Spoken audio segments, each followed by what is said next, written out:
Captain Doyen stood at the window of the shuttle and watched the station grow larger. It was massive, bigger than anything humans had ever built.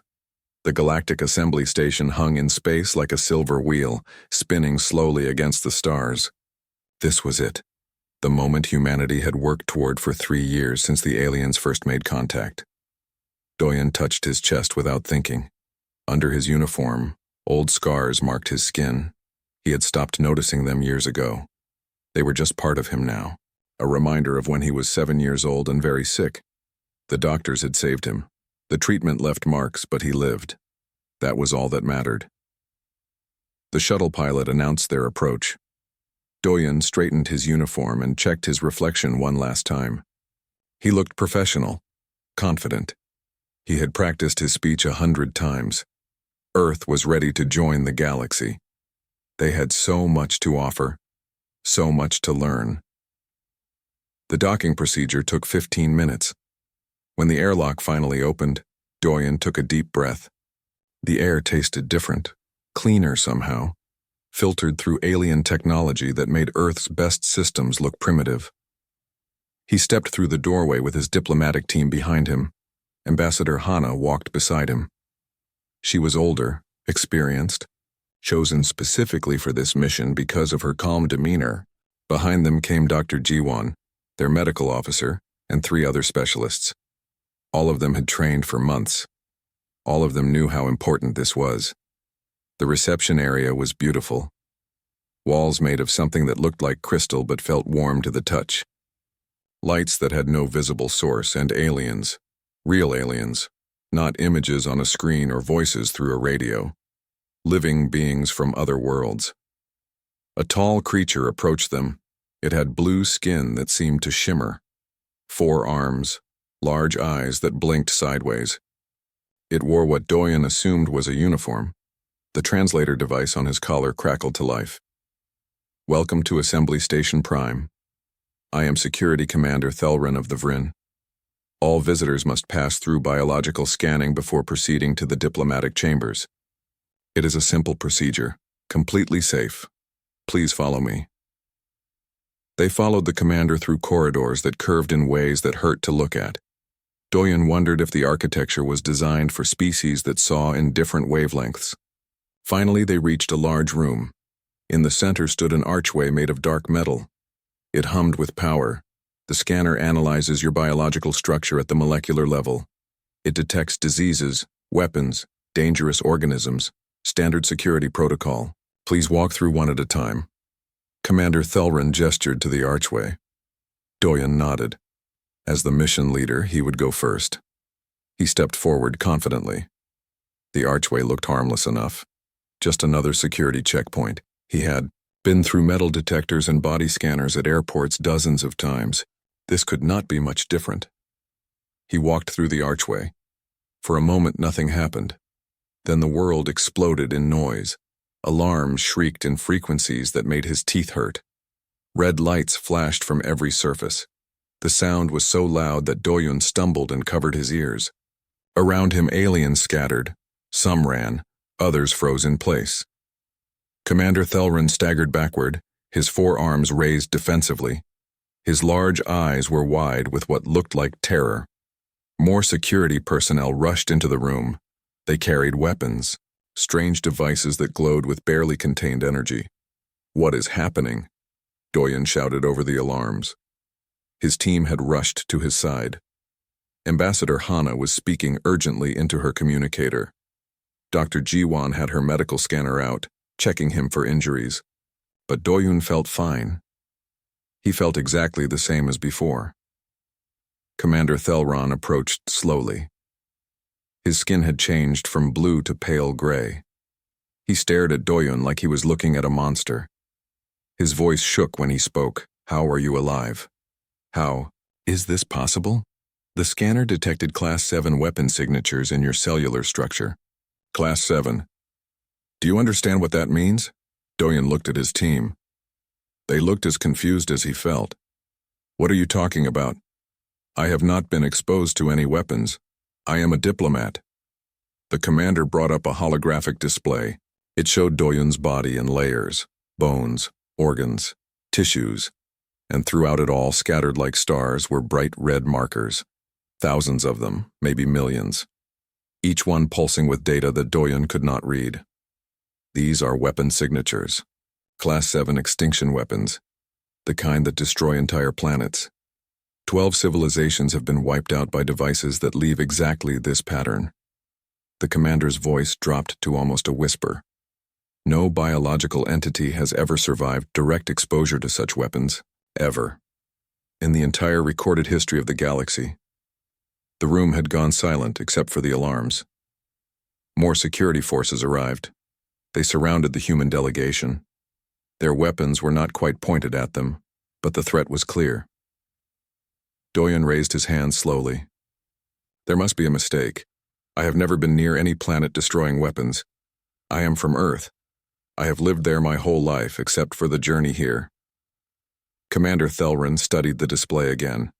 His hands moved through the hologram, zooming in on different areas. The weapon signature is concentrated in your bones, your blood cells, your DNA itself. This level of exposure should have killed you instantly. Even if you survived the initial blast, the radiation damage would have caused total systemic failure within hours, days at most. Ambassador Hanna stepped forward carefully. Commander, I assure you there has been a misunderstanding. Perhaps your scanner is not calibrated for human biology. We are a new species to you. Maybe it is detecting something else, something harmless that only looks like weapon signatures. The commander shook his head. The quantum bioscanner has analyzed over 6,000 species. It has never failed. It cannot fail. The technology reads molecular bonds at the quantum level. It is mathematically impossible for it to mistake one energy signature for another. He turned back to Doyen. The fear in his eyes had been joined by something else. Suspicion. You will all come with us. This section of the station is now under quarantine. No one enters or leaves until we understand what you are, what weapons your species possesses, and why you would send someone marked by extinction-level devices as a diplomatic representative. Heavy doors slammed down at every exit. The human delegation found themselves trapped, armed guards on all sides. And Doyen realized with growing horror that their mission of peace had just turned into something else entirely. The galaxy thought humans were weapons, or worse, that they had somehow survived being destroyed by weapons that nothing should survive. As they were escorted from the scanning room, Doyen's hand went to his chest again, to the scars under his uniform, the marks left by radiation therapy when he was a child. When doctors had bombarded his small body with targeted radiation to kill the cancer cells that were trying to kill him, could that be what the scanner had detected? Could his medical treatment have looked like a weapon to alien technology? But how could he explain that to beings who thought he had survived planetary destruction? How could he make them understand that humans did this to themselves, that they poisoned their own bodies with radiation and chemicals and called it medicine? Would they even believe him? The doors closed behind them with a sound like thunder. First contact had gone very, very wrong. The interrogation room had no corners. The walls curved smoothly into the ceiling and floor. Everything was white. So perfectly white that it hurt to look at for too long. Doyen sat in a chair that adjusted itself to his body shape. It should have been comfortable, but comfort was impossible right now. Across from him sat 3 aliens. Commander Thelrin and 2 others he had not met before. One was small and covered in what looked like gray fur. Its eyes were completely black. The other was tall and thin, with skin that seemed to shift colors like oil on water. Both stared at him with expressions he could not read. Ambassador Hanna sat beside Doyen. Dr. G1 stood behind them. The rest of the delegation had been taken to separate rooms. For their safety, the aliens had said. Doyen was not sure if that meant protecting the humans or protecting everyone else from the humans. The walls of the room were covered in symbols that glowed faintly. Doyen recognized some of them from the briefing materials. Quantum shielding. The room was isolated from the rest of the station at a level that went beyond simple locks and doors. Nothing could get in or out. Not signals, not energy, not even certain particles that Doyen did not fully understand. Commander Thelrin placed a device on the table between them. It projected another hologram of Doyen's body. The red markers were still there, thousands of tiny stars of radiation damage scattered throughout his system. We need answers. The commander's voice was calmer now, but tension made his words sharp. What species created you? What world builds living weapons? And why would they send you here to the assembly? Doyen took a breath. No one created us. We evolved naturally on Earth. We are not weapons. I'm a normal human. The gray-furred alien leaned forward. Its voice was high-pitched, translated into something that sounded almost musical. Normal? You carry the marks of Class 7 extinction weapons in your cells. These weapons were designed to destroy all life on a planet by corrupting DNA and destroying cellular bonds. The signature we detect is identical to those used in the Jaran genocide. 3 billion beings died. Their planet is still uninhabitable after 2,000 years. Dr. Yuan stepped forward. May I speak? She waited until the aliens nodded. I am a physician. I have Captain Doyen's complete medical history. I believe I can explain what your scanner detected. She pulled out her tablet and sent files to their display. Medical records appeared, charts and images and long strings of data. When Captain Doyen was 7 years old, he developed acute lymphoblastic leukemia, a cancer of the blood and bone marrow. Without treatment, it would have killed him within months. The color-shifting alien tilted its head. We know of cellular abnormalities, mutations that cause uncontrolled growth, but such conditions are corrected before birth in all civilized species. Genetic screening prevents them. We do not have that technology. Dr. Jiwan's voice was steady. On Earth, approximately 15,000 children develop leukemia every year. We treat it after diagnosis. The treatment involves chemotherapy and radiation therapy. She pulled up more images. They showed a small boy lying on a medical table. Young Doyen, thin and pale, his head bald from treatment. The captain received targeted radiation therapy. We aimed high-energy radiation at his bones and major organs to destroy the cancer cells. The treatment lasted 6 months. He also received multiple courses of chemotherapy drugs that are toxic to human cells, but more toxic to cancer cells. The room was silent. Commander Thelrin stared at the images. His skin had gone pale gray again. You deliberately exposed a child to radiation? Radiation strong enough to kill cells? Yes, to save his life. Dr. Jiwan met his gaze without flinching. The alternative was death. The cancer was aggressive. The radiation killed the cancer cells faster than it killed healthy cells. Barely. He was very sick during treatment. He lost his hair. He could not eat. His immune system nearly failed, but he survived. Doyen touched his chest again. The scars. I had to have a central line placed in my chest for the chemotherapy drugs. It left marks. All the radiation left marks too. In my cells, in my DNA. I never thought about it much after I recovered. It was just part of my medical history. The gray-furred alien was shaking. Its whole body trembled. You poison your own children? You irradiate them deliberately? This is what you call medicine? Ambassador Hana spoke up. Our medicine focuses on treatment rather than prevention. Because we lack advanced genetic technology, we save lives with the tools we have. It is not perfect. It is often painful, but it works. The color-shifting alien stood abruptly. This cannot be common. Surely this is a rare case. An extreme measure for an extreme situation. Dr. Jiwan shook her head. Cancer treatment is one of many examples. We also use radiation to treat other conditions. We perform surgeries that remove and replace organs. We deliberately break bones to reset them properly. We transplant bone marrow from one person to another. We use drugs that would be considered poisons to treat infections and diseases. She pulled up more medical records. Not just Doyen's, statistics from Earth. The aliens watched in growing horror as the numbers scrolled past. Millions of cancer patients treated annually. Millions more with other conditions that required aggressive intervention. Commander Thelrin sat back heavily in his chair. All of you? All humans do this? Doyen nodded. Not everyone needs such extreme treatment, but most humans experience serious illness or injury at some point in their lives. We break bones. We get infections. We develop diseases. Our medicine has learned to fight these things. Sometimes gently, sometimes not. He stood up slowly. The aliens tensed, but he just pulled up his left sleeve. See this scar? I broke my arm when I was 15. The bone came through the skin. The doctors had to perform surgery to put metal pins in to hold the bone together while it healed. Ambassador Hana stood as well. She pulled her hair back to show a scar along her hairline. Surgical repair of a skull fracture from a vehicle accident. I was in a coma for 3 days. The doctors drilled holes in my skull to relieve pressure on my brain. Dr. Jiwan lifted her shirt slightly to show a long scar across her abdomen. Emergency appendectomy. My appendix ruptured when I was 12. The infection was spreading. They cut me open and removed the organ. If they had waited a few more hours, I would have died. The 3 aliens looked at each other. Some silent communication passed between them. Finally, Commander Thelron spoke. His voice was quiet. We have genetic screening that prevents organ defects. We have medical fields that heal fractures without surgery. We have cellular regeneration that eliminates the need for cutting into bodies. Our medicine prevents harm. Your medicine seems to cause it. Our medicine responds to harm that has already happened. Doyen sat back down. We do not have the technology to prevent everything.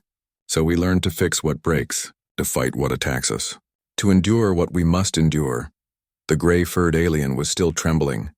But how do you function? How does your civilization advance when your people are constantly damaged? When your children are poisoned to save them? When your bodies are cut open and broken and filled with toxins? Ambassador Hana smiled. It was not a happy smile. We endure, we adapt, we survive. That is what humans do. That is what we have always done. The color-shifting alien touched the hologram display. Its fingers moved through the red markers that filled Doyen's body scan. Your scanner did not malfunction. It detected exactly what was there. Radiation damage at a level that should have been lethal, the signature of weapons that destroy worlds. But in you, it is simply the mark of medicine. Of survival, yes, Doyen met its gaze. That is exactly right, Commander Thelron stood. He moved to the door and spoke to someone outside. When he turned back, his expression was different. Still wary, still uncertain, but the fear was fading. Being replaced by something else, something that might have been awe. This changes everything. The assembly must know. We thought you were weapons. We thought you were a threat, but you are something else entirely. You are survivors. Survivors of things that would destroy any other known species. The doors opened, but instead of being led back to their quarters, the humans were escorted deeper into the station, to places where decisions were made, where the future would be decided. Their interrogation was over, but their real test was just beginning. The news spread through the station faster than anyone expected. Within hours, every species in the Galactic Assembly knew. Humans were not weapons. They were survivors. Survivors of medical treatments that looked like planetary destruction to advanced scanners. The revelation changed everything. Minho, the science officer from the human delegation, stood in the Xenobiology Research Center. Around him, alien scientists from a dozen different worlds studied his medical scans with fascination and horror. He had volunteered to share his own history. To help them understand, I broke my leg in 3 places when I was 20. Minho pulled up holographic images of the injury. Climbing accident, the bone was shattered. The doctors had to insert metal rods and screws to hold everything together while it healed. Took 6 months before I could walk properly again. A crystalline alien scientist made a sound like wind chimes. The metal remains in your body? Permanently? Yes, it is made of titanium. My body grew bone around it. The metal and bone fused together. Now it is stronger than it was before. Minho smiled at their shocked expressions. Human bones can break, but they heal stronger at the break point. We call them stress fractures when they are small. The body responds to damage by building itself back tougher. Impossible. Another scientist, this one with multiple tentacles instead of arms, rippled with distress. Bone should regenerate identically to its original structure. What you describe as adaptive mutation, that takes generations. Not months, Minho shrugged. For humans, it is normal. Our bodies adapt to stress. Broken bones heal stronger. Muscles that are torn grow back larger. Skin that is cut forms scar tissue that is tougher than regular skin. We call it the healing process. In another part of the station, Hijin spoke to a group of biomechanical engineers. She was the delegation's technical specialist. She had pushed her pant leg up to show her right knee. The skin around it was marked with surgical scars. Vehicle accident when I was 17. My knee was destroyed. The joint was crushed. Ligaments torn. Cartilage gone. Hyejin pulled up medical images showing the extensive damage. The doctors rebuilt it. They used pieces from a donor, a dead human who had agreed to let their body parts be used to help others. They took ligaments and cartilage from the donor and grafted them into my knee. The engineers recoiled. You place dead tissue into living tissue? Did your body not reject it? They treated it first, used chemicals to prepare it so my immune system would not attack it. And I took medicine for months to suppress my immune response.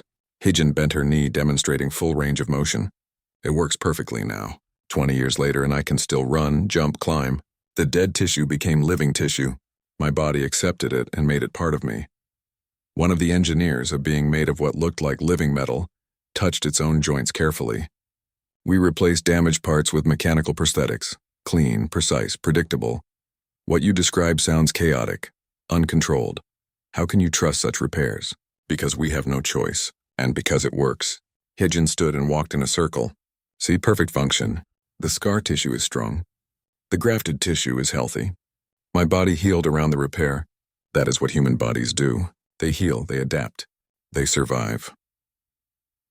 Down in the medical conference rooms, Dr. Ji-won presented to an assembly of the galaxy's greatest physicians. She showed case after case. Heart transplants, kidney transplants, liver transplants, organs taken from one human and placed into another, or even artificial organs made of synthetic materials. This is Tae-hyung. He is a member of our delegation. Dr. Ji-won gestured to the man standing beside her. Show them. Tae-hyung pulled his shirt up. His torso was covered in scars. Long lines across his chest and abdomen, skin that had healed in patches of different shades. Third-degree burns over 40% of my body. Factory fire when I was 25. I was trapped in a burning building for almost 10 minutes. The alien doctors made sounds of distress. Several of them looked away from the scarring. Tae-hyung continued calmly. The heat destroyed my skin, burned through layers of tissue, damaged muscle underneath. I spent 3 months in a hospital. The doctors cut away the dead tissue. They took skin from other parts of my body and grafted it over the burns. In some places, they used artificial skin grown in laboratories. You survived this? A physician with iridescent scales spoke quietly. The trauma alone should have sent your system into shock and failure. It did. Multiple times. Tae-hyung lowered his shirt. I died twice on the operating table. My heart stopped. The doctors restarted it with electric shocks. They put me into an artificial coma to give my body time to heal. They fed me through tubes, gave me blood transfusions from other humans, pumped me full of antibiotics to fight infections. It was agony. But I survived. Dr. Ji-won pulled up more data. This is not unusual. Humans survive massive trauma regularly. Burns, crushing injuries, blood loss, organ failure. Things that would kill most species. We have developed medicine specifically to deal with catastrophic damage because catastrophic damage happens to us so often.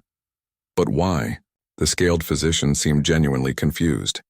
Why does such damage happen so frequently? What kind of world do you come from? Earth, Dr. Ji-won said simply. She pulled up images of their home planet. Beautiful blue and green and white, but also showing storms and earthquakes and volcanoes.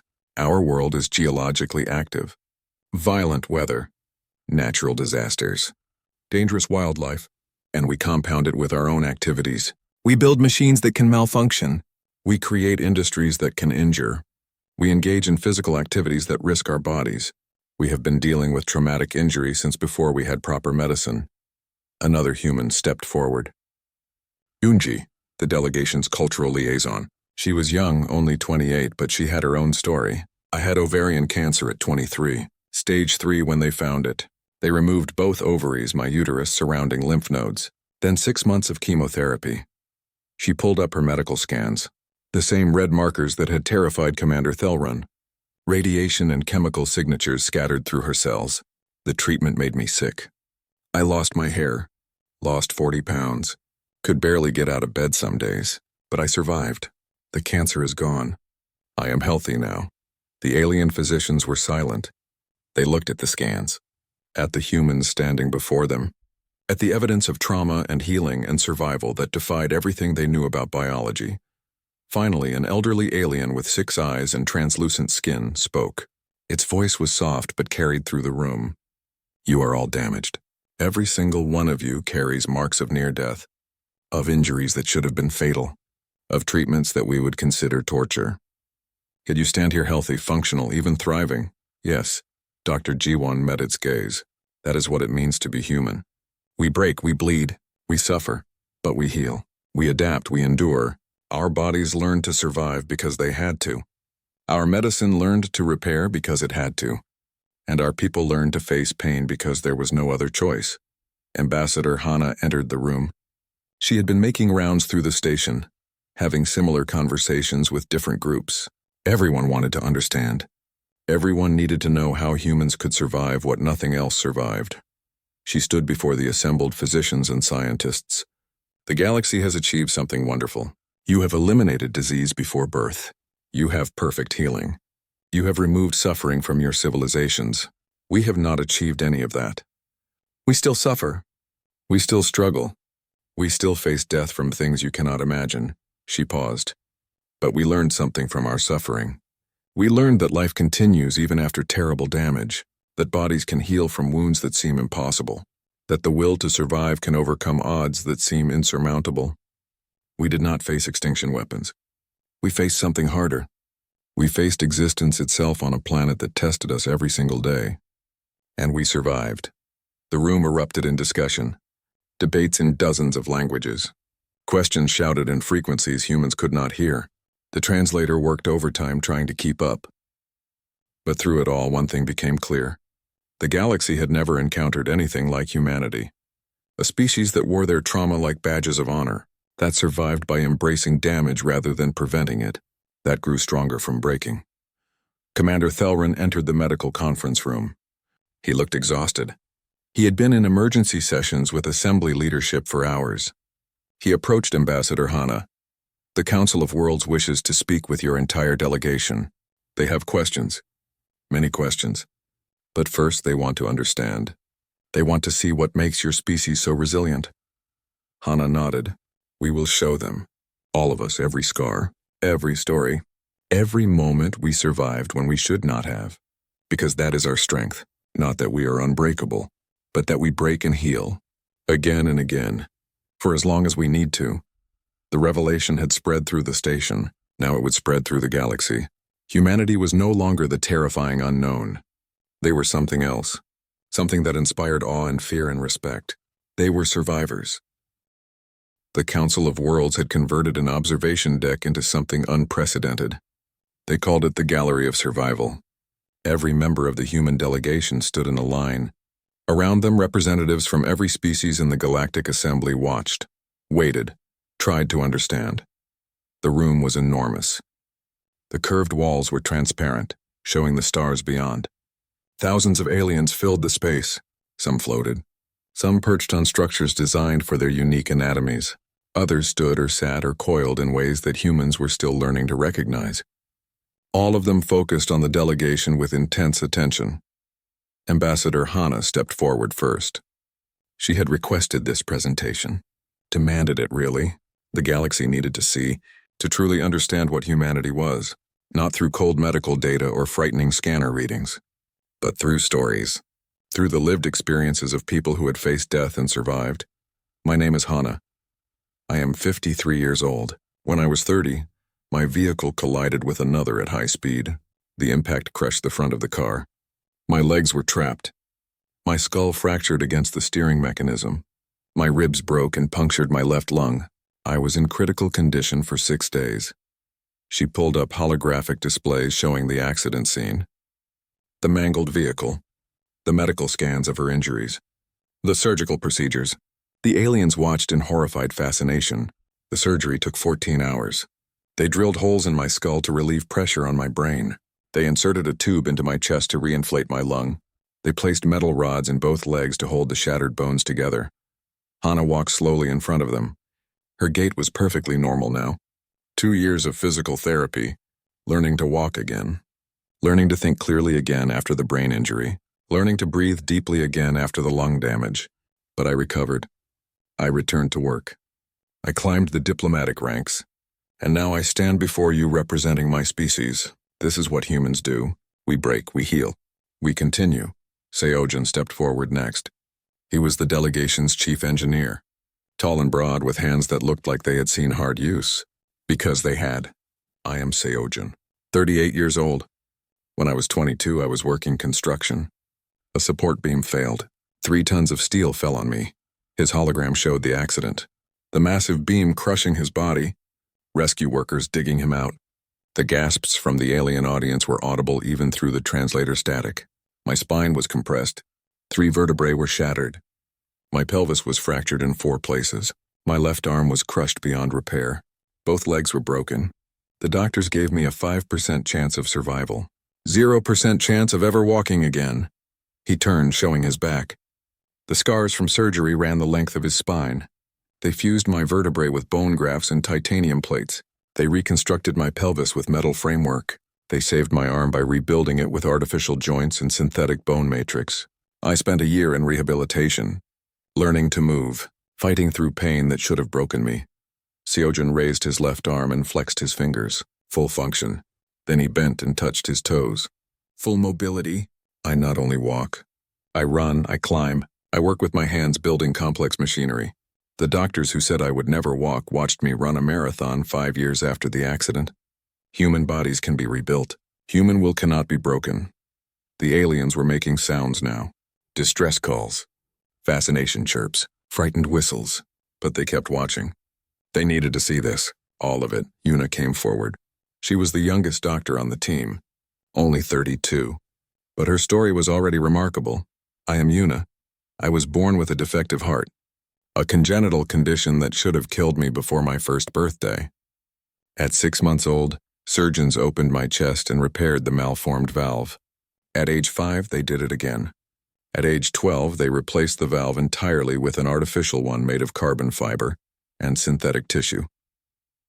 She placed her hand over her heart. Inside me right now is a device that is not biological. It is engineered, designed, manufactured, but my body accepted it. My heart beats using this artificial valve. It has beaten over 800 million times since the surgery. It will continue beating for decades more.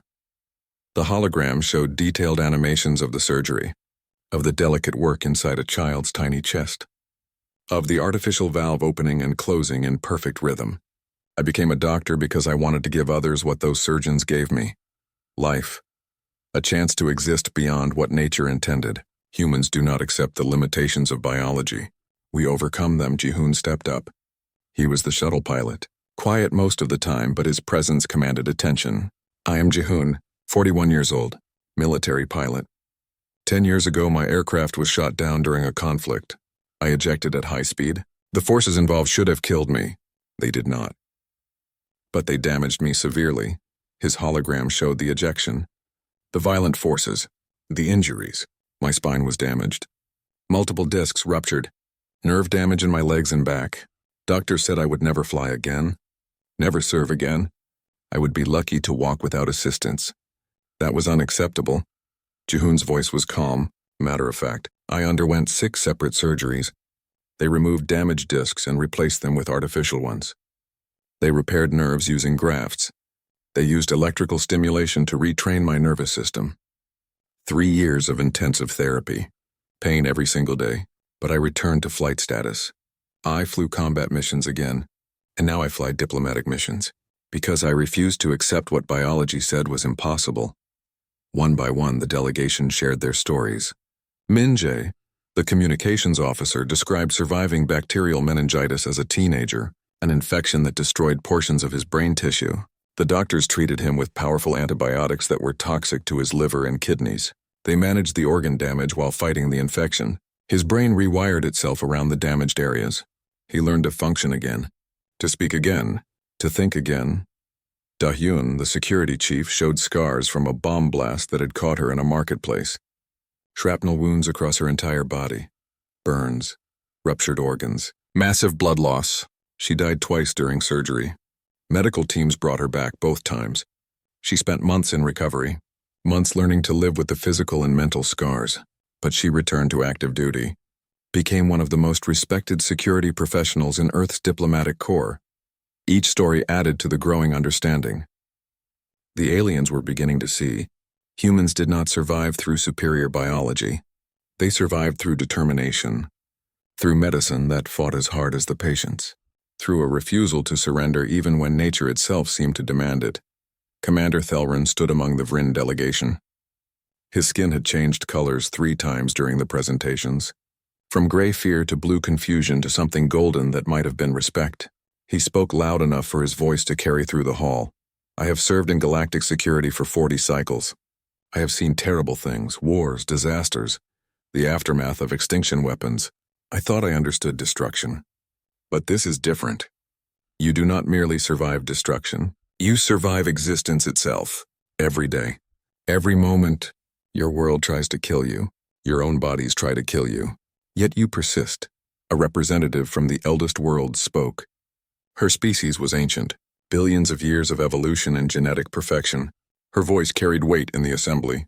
We eliminated suffering from our civilization 12,000 years ago. We believed that was the pinnacle of achievement. The ultimate expression of advanced society. But now I wonder, did we eliminate suffering, or did we eliminate growth? She gestured to the humans. Look at them. Each one broken and remade. Each one stronger for their trials. They have something we lost when we perfected ourselves. They have resilience. True resilience. Not the absence of damage, but the capacity to recover from it, to grow from it, to become more than they were before. The debate that followed lasted hours.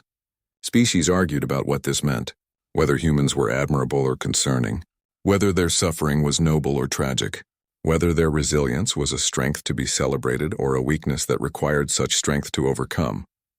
But through it all, one fact remained clear. The galaxy had never seen anything like humanity, a species that carried the marks of 1,000 small apocalypses, that survived not through avoiding damage but through healing from it, that faced pain and injury and death as routine parts of existence and simply kept going. Ambassador Hana stood before them as the debate wound down. She let the silence build before she spoke. You asked what makes humans dangerous, what makes us survivors. I will tell you. It is not that we are unbreakable. We break constantly. It is not that we are fearless. We fear death as much as any being. It is not that we are impervious to pain. We suffer terribly, she paused. What makes us survivors is simple. We do not accept death easily. When our bodies fail, we rebuild them. When disease attacks, we fight back. When injury occurs, we heal. We have been doing this since before we had language, since before we had fire. Since the first human ancestor refused to die from an infected wound and somehow lived long enough to pass on that stubbornness to the next generation. Hana looked around the vast chamber at thousands of faces. Some familiar, most alien. All watching. We do not have your Jun. The vote was scheduled for 3 days after the Gallery of Survival presentation. 3 days for the assembly to debate, to consider, to decide if humanity deserved a place among the stars. Those 3 days felt longer than the entire journey from Earth. Captain Doyen stood in the human delegation's quarters looking out at the station. Ships came and went. Representatives from hundreds of worlds conducting the business of galactic civilization. He wondered if humans would ever be part of that. Or if their resilience, their survival, their scars would mark them as too different, too dangerous, too other. Ambassador Hana reviewed reports from their intelligence officers. The older species, the eldest worlds, were advocating strongly for rejection. They found humanity disturbing, a reminder of primitive times they had evolved beyond. The middle-aged civilizations were split, some fascinated, some frightened, some undecided. But something unexpected was happening. The younger species, the newer members of the assembly, were rallying behind humanity, publicly and privately. They saw something the older species did not. Or perhaps they saw something the older species had forgotten. Minjay burst into the room. His face was flushed with excitement. Ambassador, you need to see this. We have been receiving messages, dozens of them, from species we have never spoken to directly. He pulled up the communications. The first was from the Kelrathi, a species that had joined the assembly only 30 years ago. Their representative's message was brief but powerful. We face a plague that our medicine cannot cure. It mutates faster than we can develop treatments. Our genetic perfection has made us vulnerable to rapid adaptation by pathogens. We are dying. Your adaptive medicine, your capacity to survive cellular damage may be the key to our survival. We support your membership. Another message came from the Zephyri, a species of energy beings who had recently begun attempting to take physical form. We are learning to exist in bodies. It is difficult, painful. We experience damage we do not understand. The eldest worlds tell us to abandon this attempt, to remain as we were, but we want to touch, to feel, to be physical. Your species has mastered existing in fragile bodies. We wish to learn from you. More messages followed. The Thrain needed help understanding injury recovery after an industrial accident had left thousands of their people damaged in ways their medicine could not address. The Karathi wanted to study human psychological resilience to help their people cope with trauma from a recent natural disaster. The Velnar asked about bone healing techniques for their elderly population. Hana read through the messages carefully. They see us differently than the older species. They see solutions where others see problems. They see potential allies where others see concerning anomalies. Dahyun had been working with station security. She entered the quarters with Commander Thelrin following behind her. The Vryn looked tired but determined. He carried a data tablet that glowed with information. Ambassador Hana, I have been analyzing the deep space radiation patterns that threaten settled space, the cosmic storms that are expanding toward inhabited systems. He pulled up star maps showing waves of radiation moving through the galaxy. In approximately 200 cycles, these storms will reach the outer colonies. Current projections show catastrophic damage to biological systems, genetic breakdown, cellular death. Populations will need to evacuate or face extinction, Dahyun spoke up. Unless they can adapt, unless they have populations that can survive radiation exposure. Commander Thelrin approached me about studying human radiation resistance, about understanding how our bodies handle cellular damage from high-energy particles. Thelrin nodded. Your people, especially those who have undergone radiation therapy like Captain Doyen, show remarkable cellular repair mechanisms. Your DNA has backup systems. Your cells can recognize and fix radiation damage. It is crude by our standards, imperfect, but it works. And it is something we lost when we engineered perfection into our genetics. He looked directly at Hana. The Vryn Council has debated this extensively. We are concerned about humanity. You are strange to us, uncomfortable. You remind us of times we would rather forget, but we are also practical. The radiation storms are coming. We will need help to survive them, your help. We will vote in favor of your membership, and we will request immediate establishment of joint research programs. The next 2 days were a whirlwind of meetings, young species seeking partnerships, old species grudgingly acknowledging humanity's potential usefulness, scientists wanting access to human medical knowledge, engineers interested in human damage control systems, even some military organizations asking about human survival training. Dr. Jiwan found herself overwhelmed with requests. Species wanted to understand everything: cancer treatment protocols, bone healing mechanisms, organ transplant procedures, trauma surgery techniques, psychological therapy for injury recovery, even basic concepts like physical therapy and rehabilitation that simply did not exist in most advanced medical systems.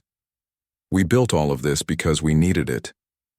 She explained to a group of xenobiologists.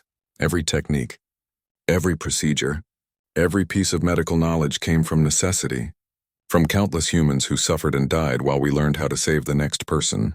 Our medicine is built on failure and adaptation. The day of the vote arrived. The assembly chamber was packed. Every species sent their full delegations. The human team sat in seats that had been specially modified for their physiology.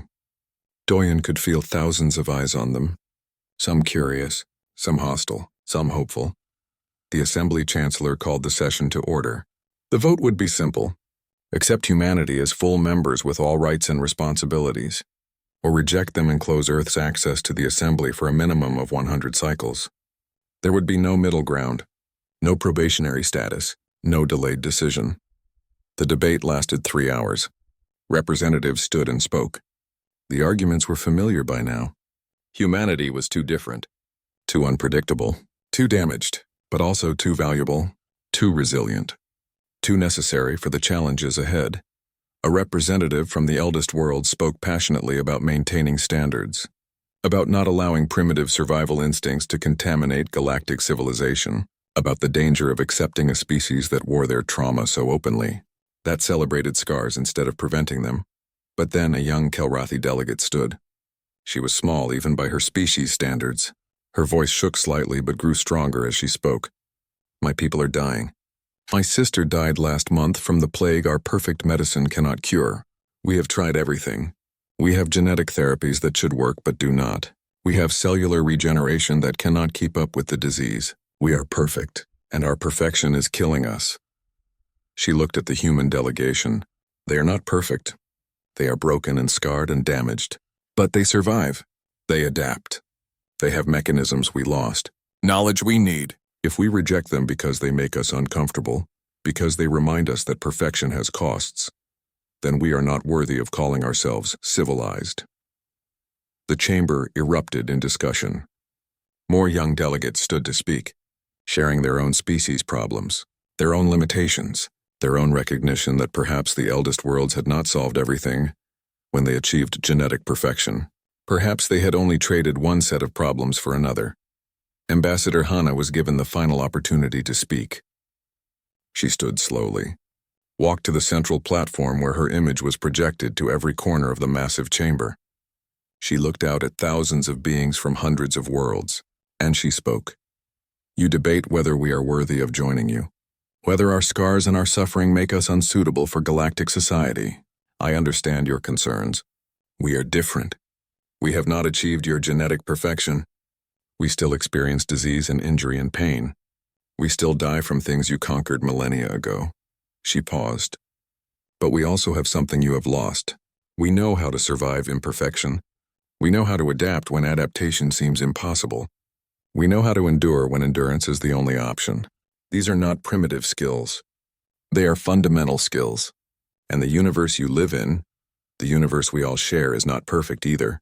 Radiation storms do not care about genetic optimization. Plagues do not respect perfect immune systems. Accidents happen regardless of safety protocols. Hana looked directly at the eldest world's delegation. You created paradise for yourselves, and that is admirable, truly. But you also created vulnerability. You eliminated suffering so completely that you lost the ability to cope with it when it occurs.